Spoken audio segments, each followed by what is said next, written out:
तो चलिए बढ़ते हैं आज की कहानी की ओर।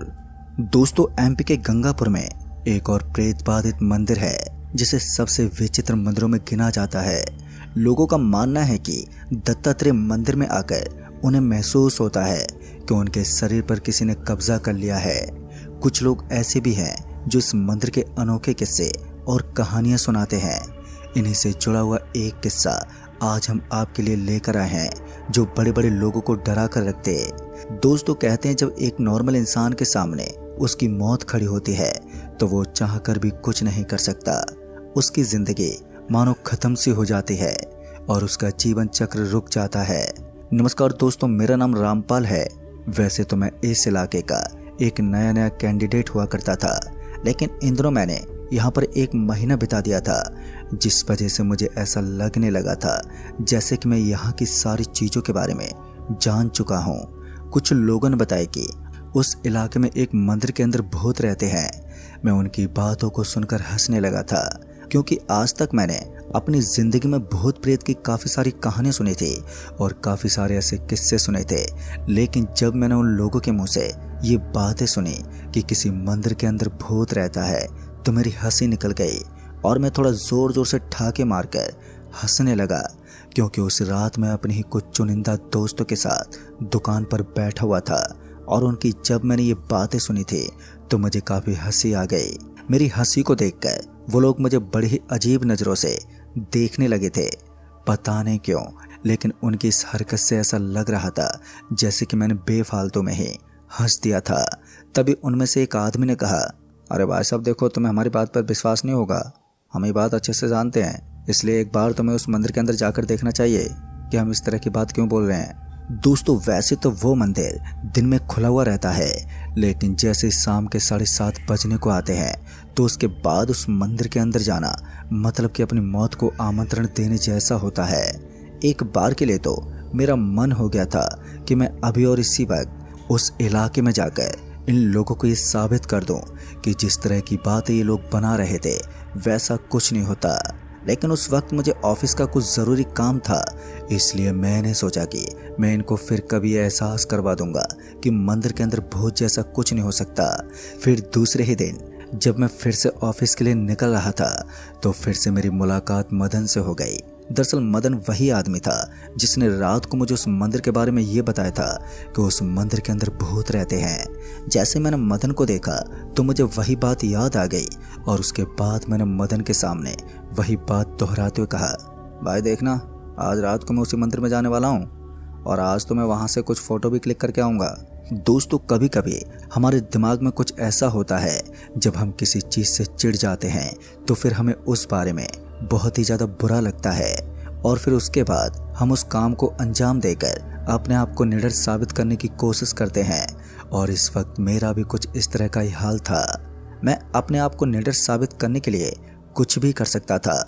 शाम को ही मैं उस मंदिर के लिए निकल गया था और जब मैं वहाँ पर पहुँचा तो मैंने देखा कि मंदिर तो दिखने में बड़ा ही अद्भुत था। वो एक चोटी पर बना हुआ था और उस मंदिर को देखकर ऐसा लगता था कि जैसे कभी भी नीचे की तरफ गिर सकता है और लोगों को चोट पहुंच सकती थी। एक बार के लिए तो मैं उस मंदिर को देखकर चौंक गया था, लेकिन उसके बाद जैसे मैं उस मंदिर की दीवार के अंदर गया तो मैंने देखा कि वहाँ पर मुझे एक कांच की बड़ी सी बोतल पड़ी दिखाई दे रही थी और उस बोतल को देखकर मुझे बिल्कुल ऐसा लग रहा था जैसे कि इसके अंदर धुआं भरा हुआ हो। उस वक्त मैं उस बोतल को करीब से देख रहा था और इसी बीच अचानक ही मेरी उंगली उस बोतल से टकरा गई और वो बोतल धड़ाम से नीचे गिर पड़ी और उस बोतल के नीचे गिरते ही एक बहुत ही तेज धमाका हुआ और उसकी आवाज़ मेरे कानों में गूंज उठी। मुझे तो यकीन नहीं हो रहा था कि ये बोतल, जो कि मुझे किसी नॉर्मल बोतल की तरह लग रही थी, इसके गिरने से इतना जोर का धमाका हो सकता था। एक बार के लिए तो मैं बुरी तरह से सहम गया था, लेकिन उसके बाद मैं फिर से संभल कर आगे की तरफ जाने लगा, क्योंकि मैं इतना तो जानता था कि रात को इस मंदिर के अंदर पुजारी भी नहीं रुकता होगा। और अभी मैं उस मंदिर के अंदर दाखिल होने वाला था कि तभी मुझे आवाज़ आई, अबे ओ अंदर क्यों जा रहा है, तुझे पता नहीं है क्या इसके अंदर मौत रहती है।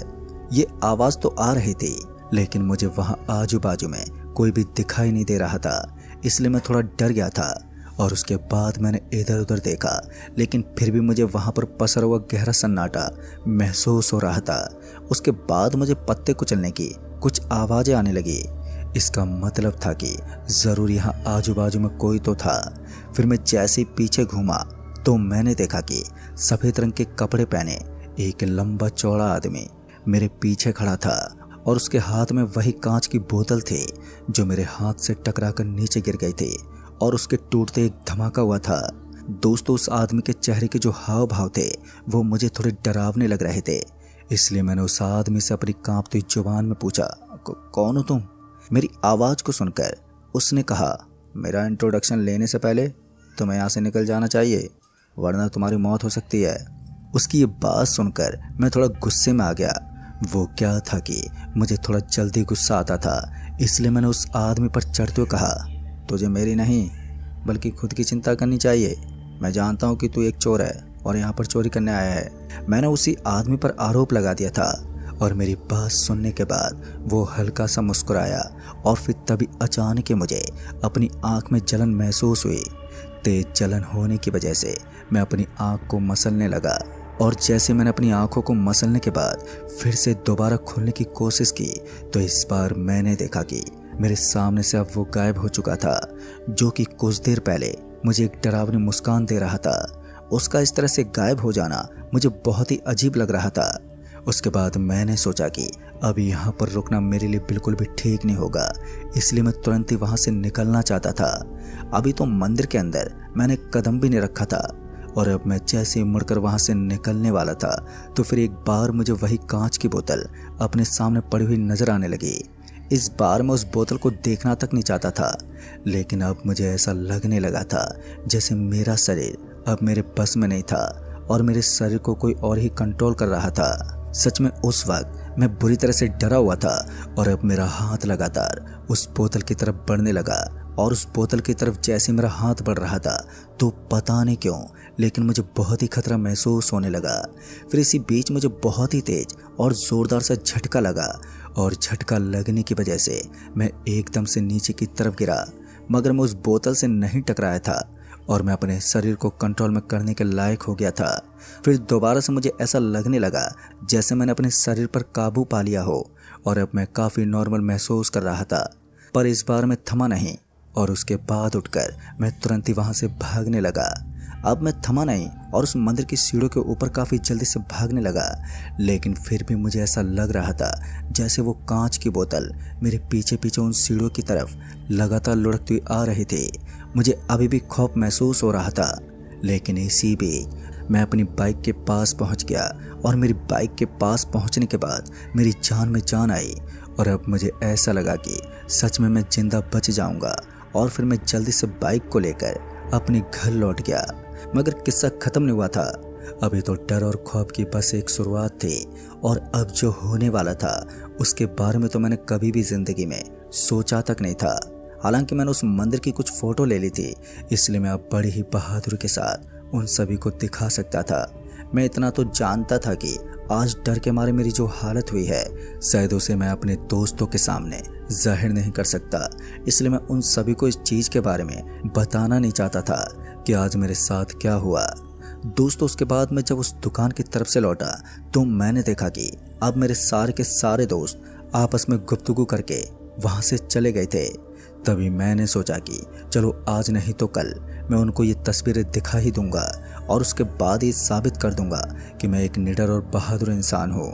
फिर उसके बाद मैं शाम को अपने मकान पर आ गया और वहीं पर आराम करने लगा। आज मैंने पहले ही होटल पर खाना खा लिया था, इसलिए मुझे खाने की तो कोई ज़रूरत नहीं थी। रात को मैं आराम से सो ही रहा था कि अचानक से मेरे घर के दरवाजे पर एक दस्तक हुई।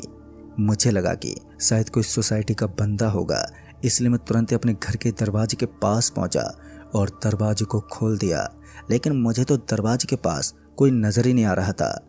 मैंने इधर उधर देखा और उस वक्त मैं आधी नींद में था, इसलिए मुझे कुछ भी ठीक से दिखाई नहीं दे रहा था। फिर इसी बीच मेरी नज़र उस दरवाजे के सामने पड़ी एक बोतल पर गई तो मेरा पूरा शरीर एकदम से सुन्न रह गया। मैंने देखा कि ये तो वही बोतल थी जिसको मेरे हाथ से मैंने गलती से तोड़ दिया था। और जैसे मैंने उस बोतल को अपने सामने पड़ा हुआ देखा तो मेरी सारी की सारी नींद एकदम से उड़ गई और डर के मारे मेरा पूरा शरीर बुरी तरह से कांपने लगा। इस बार मैंने दरवाजे को तो बंद कर दिया और अपने घर के अंदर अपने बेड के नीचे छुप गया, क्योंकि अब मुझे इतना ज़्यादा डर लग रहा था कि मैं खुद ये समझ नहीं पा रहा था कि मुझे क्या करना चाहिए। फिर उसके बाद एक बार फिर से उस दरवाजे पर दस्तक होने लगी, लेकिन इस बार मैं दरवाजे पर नहीं गया था और अपने बेड के नीचे पड़ा रहा, जो कि अब मेरे अंदर इतनी हिम्मत तो नहीं थी कि मैं दोबारा से जाकर देख लूं। मगर मैं भगवान से मन ही मन अपनी ज़िंदगी बचाने की उम्मीद करने लगा। अब मैंने सोच लिया था कि मुझे जल्द से जल्दी इन सारी घटनाओं के बारे में अपने दोस्तों को बताना चाहिए, क्योंकि अब वही थे जो मेरी मदद कर सकते थे। फिर लगभग आधे घंटे तक मैं अपने बेड के नीचे इसी तरह से पड़ा रहा और फिर ना जाने कब मेरी आंख लग गई। और जब मेरी आंख खुली तो मैंने देखा कि अब सुबह हो चुकी थी और घड़ी की टिक टिक की आवाज़ मेरे कानों तक पहुंच रही थी। फिर उसके बाद मैं धीरे धीरे अपने बेड से निकला और फिर नहा धोकर अपने घर से बाहर निकल गया। अब उस वक्त तो सब कुछ ठीक हो चुका था और उसके बाद मैंने ये बातें अपने परम मित्रों को बताई, तो उन्होंने जब मेरी बात को सुना तो वो मुझे सीधा वहीं के रहने वाले एक बाबा जी के पास लेकर गए और उन्होंने मुझे मंत्रित कर दिया। उन्होंने मेरे हाथ पर एक धागा बांध दिया और कुछ झाड़ फूक जैसा किया। फिर उन्होंने बताया कि उस मंदिर के पीछे आत्माओं का साया रहता है। लोग कहते हैं कि उस मंदिर के प्रसाद के लिए वो आत्माएं कुछ भी कर सकती हैं। और उस बोतल को जिसे मैंने तोड़ा था उसके अंदर भी एक आत्मा को कैद किया गया था, लेकिन मेरी किस्मत अच्छी थी जो मैं उस बोतल से बच गया था और मैंने उसको अपने घर के अंदर दाखिल नहीं होने दिया। दोस्तों, उस रात इस तरह से मैंने उस प्रेत बाधित मंदिर से अपनी जान बचाई थी और उस दिन के बाद मैं कभी भी उस मंदिर के आजू बाजू में नहीं भटकता हूँ, क्योंकि उसके नाम से मेरे अंदर एक बिजली सी दौड़ जाती है और डर के मारे मेरा रोंगटा खड़ा हो जाता है। तो दोस्तों, इस कहानी में बस इतना ही। कहानी आपको पसंद आई हो तो वीडियो को लाइक शेयर ज़रूर कर दें और साथ ही हमें नीचे कमेंट बॉक्स में ज़रूर बताएं। तो मैं आपका दोस्त राजकुमार जल्द ही मिलूँगा ऐसी एक और नई कहानी के साथ। तब तक के लिए बाय एंड टेक केयर।